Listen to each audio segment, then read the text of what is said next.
Comme en l'hiver, nous restions immobiles, enlacés au pied d'un arbre, dans le petit bois de pin où je le retrouvais.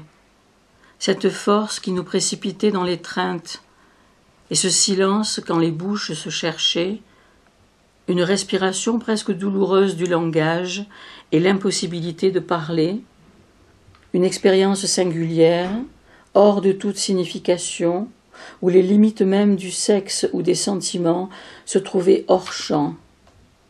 Je me souviens, sur nos têtes, du bruit du vent dans les arbres, une forme informe du mouvement du vent jusque sur nos corps, lui vêtu et moi nus, enveloppés dans son manteau, avec pour finir son sexe enfoncé en moi.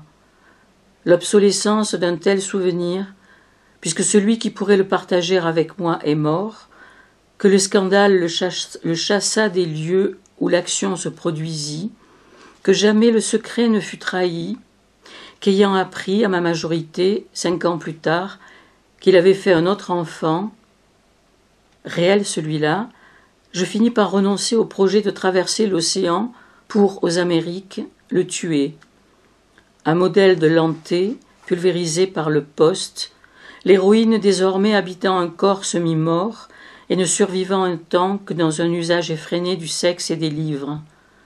Se pose ici donc le fait que c'est sur cette indéchiffrable expérience qu'allaient se construire toutes les aventures amoureuses qu'elle allait traverser, comme dans les romans, ce qu'elle allait en lire.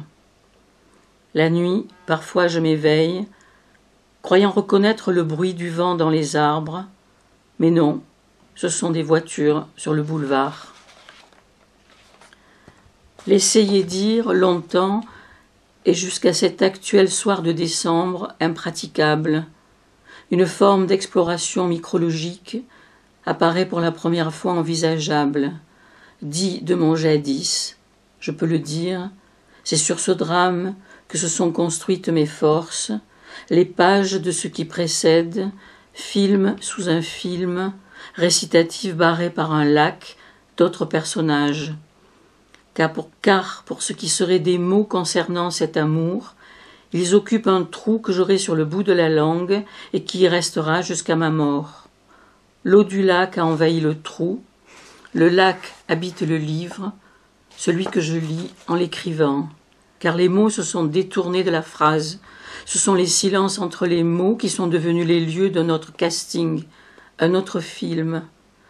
Dehors, on a commencé à détruire la langue, procédure d'éloignement a remplacé mesure d'expulsion, réussite différée, échec scolaire, plan de sauvegarde de l'emploi, licenciement collectif. La mort rôde comme la honte de survivre sur un mode privilégié dans un monde qui s'étrangle. L'instrument que j'utilise demeure mal tempéré car il procède par fragmentation.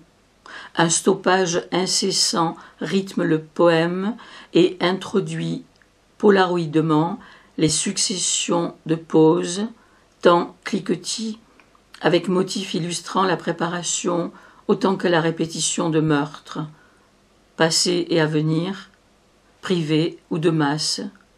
La ligne de démarcation entre prose et poésie se déplace incessamment, quelque chose de profond et d'acharné dans l'usage d'une technique froide. Aujourd'hui, ce qui m'importe, c'est la combinatoire. Thoreau avait raison. L'expérience est dans les doigts et dans la tête. Le cœur, lui, n'a pas d'expérience.